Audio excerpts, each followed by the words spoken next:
गुरुजी के सामने आप झूठ के बोलोगे, कहते कोई गुट्टी ला गया बीच में, नाम टूट गया, और नहीं बताओगे तो आपका नाम खंड है, लाभ हो को नहीं, कनेक्शन कट चुके ऑटोमेटिक। तो यह झूठ बोल के भी के आपने फिर फायदा हुआ, लाभ हुआ, हानि हुई, बल्कि लाभ नहीं हुआ। और भी कोई माता धोखा को कोई और किसी भी कारण से नाम खंड हो जाता, तुरंत बताना चाहिए। ठीक है, ये दास क्या करेगा, थोड़ा बहुत धमकावेगा, करड़ा करूंगा, भाई गलती है, खबरदार, जैसे आपने नियम भंग किए हैं, तो आपका नाम फिर शुद्ध कर दिया जाएगा, री उपदेश दिया जाएगा, नहीं तो आपका कामयाबी नहीं मिलेगी आपको। लेकिन बार बार यह हैबिचुअल नहीं होना चाहिए, अगले नाम तो मिल ले जाएगा, इसका कोई समय होता है, इसकी लिमिट होती है, कितनी बार किन परिस्थितियों में आपने से खंड हुआ, फिर वो नाम आप चाहे 20 बार दे दियो, काम करना बंद कर देगा। तो इसलिए हमने बहुत डर के, जैसे माता गर्भ को रख यत्न बना और ठेस लगे तो छन हो तेरी ऐसे भक्ति जा। किसी बहन बेटी को काफी समय के उपरांत गर्भ रहा हो, फिर वो जाने है उस बच्चे की, उस गर्भ की वो कितनी चिंता करती है। रात में भी करवट लेते समय भी एकदम आंखें खुल जाती है तो देखती है कहीं मेरे बच्चे पर दाब तो नहीं आएगी, कहीं बच्चा मेरा खराब तो नहीं हो जा। ऊंचे नीचे पर पैर टेकते समय भी वो कई बार सोचती है। तो पुण्यात्माओं, ऐसे ही ये भक्ति रूपी गर्भ को आपने ऐसे यत्न बनाकर बचा कर रखना पड़ेगा, फिर ये अनमोल लाल आपको मिलेगा। जैसे माता गर्भ को रखे यत्न बनाए और ठेस लगे तो क्षीण हो जाए, तेरी ऐसे भक्ति नसाए। तो हमने अपने इस लाल भक्ति रूपी गर्भ को बहुत सुरक्षित रखना है। ये बकवादकरण की बात नहीं है, ये मजाक की बातें नहीं है, इनको हृदय में धरना पड़ेगा कि हम क्या करने आए हैं, किस उद्देश्य से हमने उपदेश लिया है। ठीक है, शुरू प्रारंभ में हम आते हैं कोई दुख निवारण के लिए, वो भी होगा क्योंकि भगवान सारे काम करेगा, और फिर कुछ दिनों में आपको ज्ञान हो जाएगा, फिर आप कुछ नहीं मांगोगे, केवल यही मांगोगे परमात्मा चरणों में रखना, हे गुरुजी चरणों में रखना, दूर ना करना। क्योंकि जब हम चरणों में रहेंगे तो फिर परमात्मा कौन सा बालक है, अनजान है, उसने हमारी प्रॉब्लम का पता कोई नहीं, वो तो अंतर्यामी है, हमारी प्रॉब्लम हमें नहीं पता, उसको पता है। और जो सच्चे दिल से अनन्य मन से पतिभर्ता पद पे आके भक्ति करते हैं, पतिभर्ता पद का अर्थ है कि किसी और इष्ट की पूजा नहीं करे, केवल अपने कबीर परमात्मा की, नथिंग एल्स। तो ऐसे पतिभर्ता स्त्री की कहते हैं, जो जब ऐसी मदद करता है परमात्मा, पतिभर्ता जमी पर जो धरे पाओ और समरस झाड़ू देते है, कहीं ना काटा लग जावे। जैसे पतिभर्ता यानी एक इष्ट पर आश्रित और सभी उपासनाएं छोड़कर सच्चे दिल से गुरु मर्यादा में चलती हुई जो आत्मा पुण्य आत्मा है, वो पतिभर्ता परमात्मा के प्रति है। और फिर अपने जीवन रूपी सफर में वो जितने भी कदम रखती है परमात्मा, उस पाप रूपी कांटों को आगे आगे बुहारता चलते हैं, झाड़ू देते हैं, कहीं मेरी प्यारी आत्मा को कांटा ना लग जा, यानी कोई कर्म दुख ना दे जावे। पतिव्रता जमी पर जो दर है पाओ और समर्थ झाड़ू देते है, कहीं ना कांटा लग जावे। कि गुरु से कपट शिष्य जो राखे, यम राजा के मुगदर चाखे, और ही है कपट मुख प्रीत उचारे। ऊपर देता है मीठा बोले हाँ जी, और अंदर में दोष रखे। कहते सो जीव कैसे लोक सिधाई, और बिन गुरु मिले मोहे ना पाई। गुरु के मिले, गुरु का मिलना है कि गुरु के साथ तू एक रस हो जा, और जब तू गुरु के प्रति समर्पित होगा, यानी सद्भावना तेरी इसके साथ रहेगी, निष्कपट होगा, तो तब मुझे प्राप्त कर सकेगा, नहीं तो बिन गुरु मिले मोहे ना पाई। यानी गुरु से नहीं मिलेगा, उसकी आत्मा में तेरी जगह नहीं होगी। पुण्यात्माओं, आप जी जैसा भी व्यवहार और भक्ति कर रहे हो, इस दास के नोटिस में होता है, और अंदर से उस भक्त के प्रति एक विशेष रहम जाता है दास को मालूम, आप तो इस बात को नहीं समझ सकते। एक विशेष उसकी तरफ आशीर्वाद भरी अंदर से लहर जाती है, तो वो लहर आपको प्राप्त करनी है, वो मिलन है, वो मिला है मेरे से। तो इस प्रकार आप मर्यादा में रहोगे और सत भक्ति करते रहोगे तो परमात्मा की अंदर से आपके प्रति एक विशेष कसक, एक मेहर की नजर रहती है और उससे ही भगवान मिलेगा। तो यहां परमात्मा कहते हैं गुरु भक्ता मम आत्म होई और वाके हृदय रहु समोई। गुरु भक्ता मम आत्म होई वाके हृदय रहु समोई। वही बात आकर रुकेगी कि गुरु का जो भक्त है वो मेरी आत्मा है और जो गुरु के प्रति जिसकी श्रद्धा नहीं वो मेरा लगता ना कुछ। क्योंकि अब ये सोचकर चले है भगवान के मेरे स्थान पर आज ये बैठा है ये दास और मैं इसके स्थान पर आ जाता तो ये मेरे साथ भी ऐसा व्यवहार करेंगे। ये तो स्वभाव यहाँ परिवर्तन करने के लिए आपने रिहर्सल करनी पड़ेगी। अब गुरु जी के सामने झूठ वही बोलेगा जिसने अपनी भक्ति का नाश करना। ना दास कोई पैसा मांगता, ना कदे थारी पर्ची काटता, ना आपको ज्ञान देता हूं ऐसे पुण्य दान करो, इच्छा हो तो करो, भक्ति करो। और फिर भी कोई विकार आप रखते हो तो अपना नाश कर रहे हो, अपने को धोखा दे रहे हो और साथ में इस दास के साथ जो है कपट करके भगवान से कपट कर रहे हो। तो आपने निर्मल होना पड़ेगा। हो जाओ कोई किसी कारण से गलतियां, क्योंकि आप संख्या में कम हो, समाज जो दूसरे भाव में ज्यादा है, एक एक परिवार में एक सदस्य नाम ले रखा है, 4 नहीं ले रहे हैं, तो गलती बन सकती है। तो उसकी अक्षमा याचना करें। दास फिर आपको करड़ा भी करता है, धमकाता भी है, खबरदार ऐसा करा तो नाम नहीं दूंगा। बिल्कुल सही है, बार बार नाम तोड़ने से भगवान के साथ चीटिंग हो जाती है। तो गलती हो जाए तो फिर अक्षमा याचना करें, पुनर्उपदेश दिया जाएगा।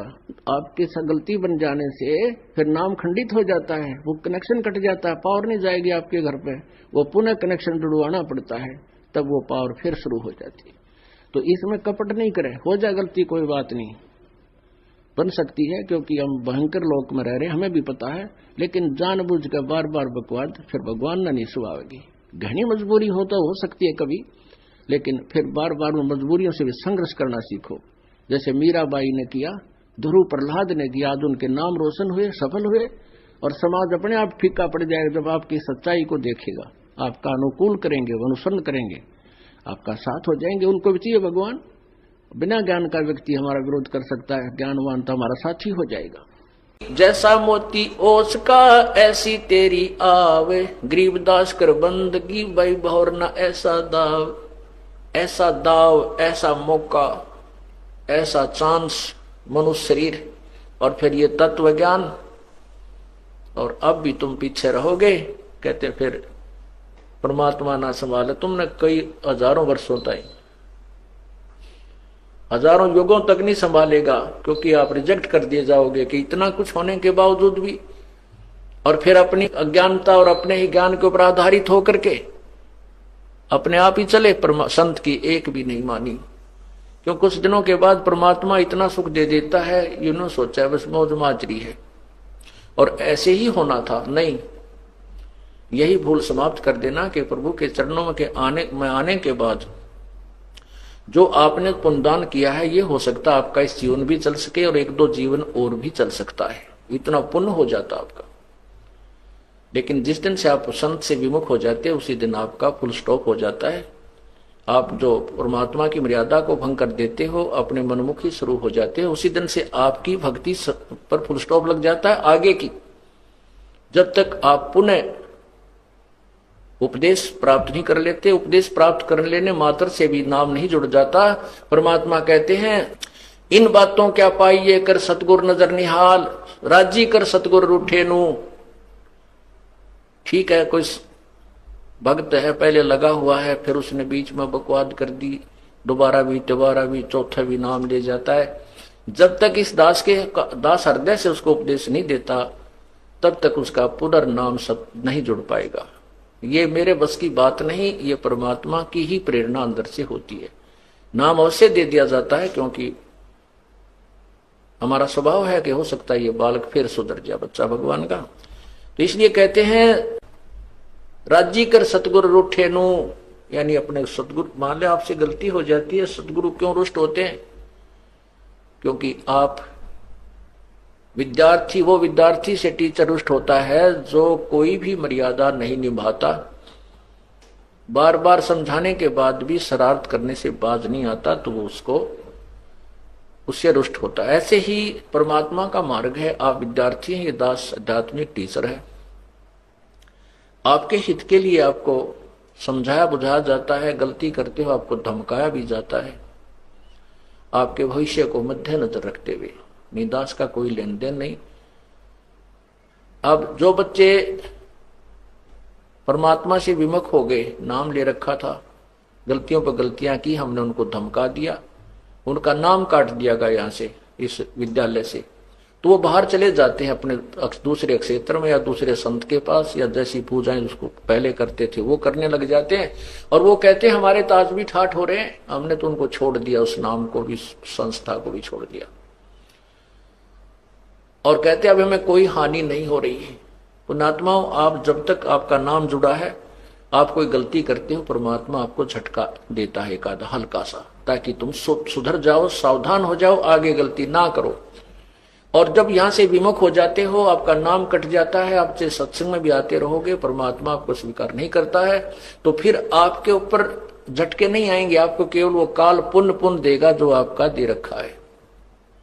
जैसे विद्यार्थी, जो बच्चा स्कूल में आता है, गलती करता, टीचर उसको पीटता भी है, एक आधा थप्पड़ भी मार दे, रुकावट धमकाता भी है, और जब वो बच्चा स्कूल छोड़कर चला जाता है, फिर चाहे वो गधे पर बैठ कर बारी लेता रहे, कहीं घूमता रहो, कहीं खेलो, वो टीचर उसको कुछ नहीं कहेगा, उसके साथ से निकल जाएगा, वो कितनी शरारत कर रहा हो वो नहीं, टीचर नहीं बोलेगा उससे, क्योंकि अब उसका विद्यार्थी नहीं रहा।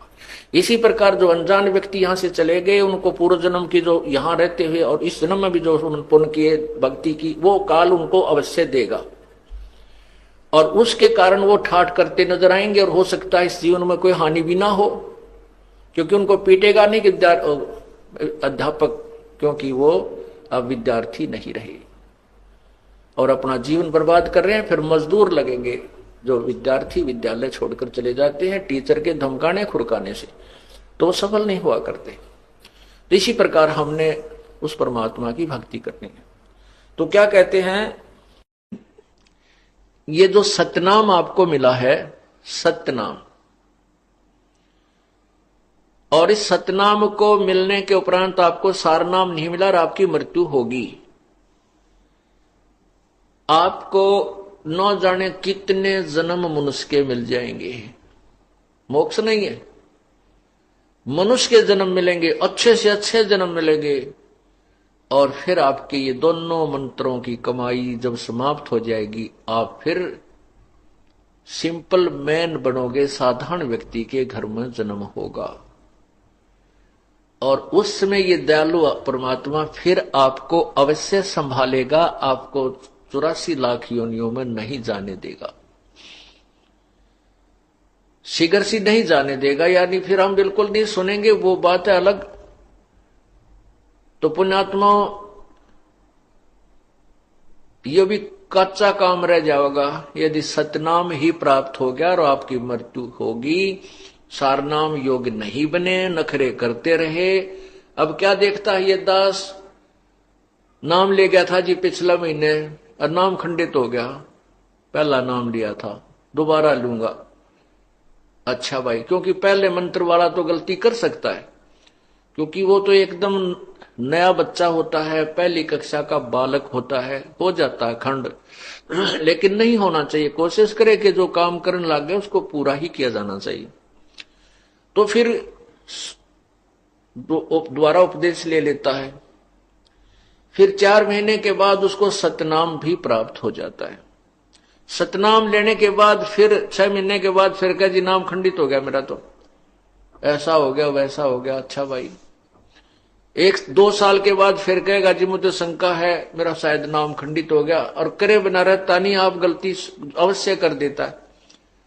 तो पुण्यात्मा कोई बात नहीं, अब परमात्मा ने आपको पार करना है, ये अब बैन उठ गया है, कलयुग में ये समय आ गया है कि सभी प्राणी जो इस तत्व ज्ञान को ग्रहण करके इस मार्ग पर लग जाएंगे सभी पार हो जाएंगे। लेकिन पार होंगे वो जो बार बार ये अपने नाम को खंडित ना होने देंगे। अब क्या देख रहा है ये दास, जिन 10-10 साल नाम लिया न हो गया, तीनों मंत्र प्राप्त हो गए, वह भी नो कह दे मेरा तो नाम खंडित हो गया जी, ऐसे गलती बन गई। तो भाई ये पार होने के लक्षण नहीं है आपके, बहुत सावधान होना पड़ेगा। क्यों? हाँ इतना है कि परमात्मा दयालु है, इन्होंने बहुत ज्यादा कंसेशन दे दी है कि कोई बात नहीं, इस बूढ़े कलयुग में, इस घोर कलयुग में ये गलती हो ही जाती है। लेकिन आपका जान का समय आ गया और उससे 1 महीने पहले फिर कह दोगे मेरा तो नाम टूट गया, ये कोई बात हुई नहीं। सावधानी बरतो। अगर आदमी 2 वर्ष 3 वर्ष 4 वर्ष के बाद भी दृढ़ नहीं होता है फिर मोक्ष नहीं हो पाएगा आपका, बहुत सावधानी करनी पड़ेगी। अब परमात्मा कहते समझा है तो सिर दर पाओ, बहुर नहीं रे ऐसा दाओ। तो पुण्यात्मा जो ये दास आपको कह रहा है, फिर आपके साथ क्या होगा? जिनको सार नाम भी प्राप्त हो गया है उन गिल्ला के बनेगी, उनको और कुछ कंसेशन भगवान देगा, लेकिन मोक्ष नहीं होगा। ये मत समझना कि सार नाम मिल गया अब पार हो गए, नहीं, इसकी भी कमाई करनी पड़ेगी, आपने अंतिम श्वास तक करनी पड़ेगी। उसके साथ क्या बनेगा कि आप मोक्ष की मृत्यु होगी, सार नाम की कमाई पूरी बनी नहीं तो फिर आपको तुरंत ही मनुष्य जन्म मिलेगा। जैसे कुछ भक्त चले गए जिनको सतनाम मिला हुआ था और सारनाम नहीं मिला, उनको भी तुरंत मनुष्य जन्म मिलेगा और इसी क्षेत्र में मिलेगा। हो सकता है जो उनके परिवार ने अगर नाम ले लिया हो और वो बुढ़ा मर गया तो उसको हो सकता है उन्हीं के घर में फिर दोबारा जन्म मिल जाएगा तुरंत ही, और वो 2-3 वर्ष का होते ही फिर नाम ले लेगा। अभी तक ये दास यहां पर परमात्मा ने छोड़ रखा है, तो उसका मोक्ष अवश्य होगा, क्योंकि फिर उसका नाम खंडित नहीं होगा। क्यों नहीं होगा? क्योंकि वो छोटा सा बच्चा होगा और उसके घर में पहले से परमात्मा की अमर वाणी चल रही होगी और उसका नाम खंडित होए को ना। खंडित क्यों नहीं होगा? क्योंकि पहले से ही उस परिवार में वो साधना सुचारू रूप से चल रही होगी और ऐसा समाज बन चुका होगा कि कोई उसमें बाधक बनेगा ही नहीं। पार तो होंगे लेकिन जन्म बढ़ा लिए, और हो सकता है काल का कुछ अटपटा खेल है। और पुण्यात्माओं आप ये मत सोचना कि अगले जन्म में देख लेंगे, या भी पेंडिंग नहीं छोड़ना आपके। अगले जन्म में माना आपकी का जन्म दे दे अफ्रीका में, क्योंकि हमारे संस्कार आपस में रले मिले हैं। हिंदू मुसलमान सिख और ईसाई कोई भिन्न नहीं है, हम एक पिता की संतान हैं। और ये मजहब धर्म तो अभी बने हैं इस कलयुग में, इससे पहले कोई धर्म मजहब की कोई अलग से व्यवस्था नहीं थी। और तो उस समय हम आपस में एक दूसरे से रले मिले रहे हैं, हमारे संस्कार एक दूसरे में उलझे हुए हैं। आज हम हिंदू घर में जन्म है तो मृत्यु के उपरांत हम हो सकता है किसी मुसलमान के घर जन्म लेंगे, क्योंकि वो पुण्यात्मा से हमारा कोई संयोग हो सकता है, तो वहां चले जाएंगे। तो वहां फिर कौन समझाओगा आपको इस तत्व ज्ञान को? ऐसे कट्टरपंथी बन गए हैं। तो इस प्रकार आपका बहुत सौभाग्य है कि आपको पहले जन्म हिंदुस्तान में और फिर हिंदू धर्म में। हिंदू धर्म में अभी इतना कट्टरपंथ नहीं आया है जितना कि अन्य धर्मों में प्रवेश कर चुका है। वो तो एक शब्द भी सुनकर सुनने को तैयार नहीं है। और हिंदू धर्म ने का सभी संतों ने अंडोला बना रखा है। कोई फलाना पंथी वरना कितने तक गुरुआ के पंथी इस हिंदू समाज के अंदर न्यारे न्यारे बना डाले। पहले तो हिंदुस्तान, दूसरे हिंदू धर्म के अंदर आपका जन्म, और एक विशेष सुविधा सिख धर्म में भी है कि उसमें भी किसी को कोई बाउंडेशन नहीं है, वो जहां चाहे अपनी भक्ति ग्रहण कर सकता है। दूसरा सौभाग्य यह है कि जिनको सिख धर्म में जन्म है। और मुसलमान धर्म एक ऐसे कट्टरपंथ बन गया है कि वो तो किसी की बात सुनकर राजी को नहीं। हम इसमें आगे ना चल करके वापस आते हैं कि मान लीजिए आपका ये जन्म मनुष्य का भी हो गया और हो गया मुसलमानों में, तो फिर वो आप इस मार्ग को ग्रहण करने से वंचित रह जाओगे, क्योंकि वहां की मर्यादाएं बहुत कठिन बना दी गई। अब क्या होगा कि मान लीजिए जैसे जिसको सारनाम मिल गया है और उसको उसका मोक्ष मृत्यु हो जाती है, पार नहीं हो पाया, तो दूसरा जन्म होगा, मनुष्य का ही होगा। लेकिन ये आवश्यक नहीं है। वैसे तो कृपा है परमात्मा की, आपके संस्कार वो चेंज वेंज करके यही भी कर सकता है, हो सकता है, मतलब एक ऑप्शन मान कर चलो, एक ज्यादा इस चीज को विचार करके चलो कि हो सकता है आपका कितना दूसरे अरब कंट्रीज में हो गया। पहले तो वहां इस ज्ञान की छीट भी ना लागण दे, युकाल वहां तक पहुंचने भी ना दे इस ज्ञान को, और फिर वहां आप मनमाने कोई देश के राष्ट्रपति बन जाओ, फिर आपने भक्ति की आवश्यकता है कोई ना, वहीं अपने उन जो भी वहां की साधना उसी में लीन रहोगे और ये सोचोगे कि इसी साधना से मुझे ये मौज हो रही है। नहीं, वो साधना न्यारी है जिससे आपकी मौज हो रही।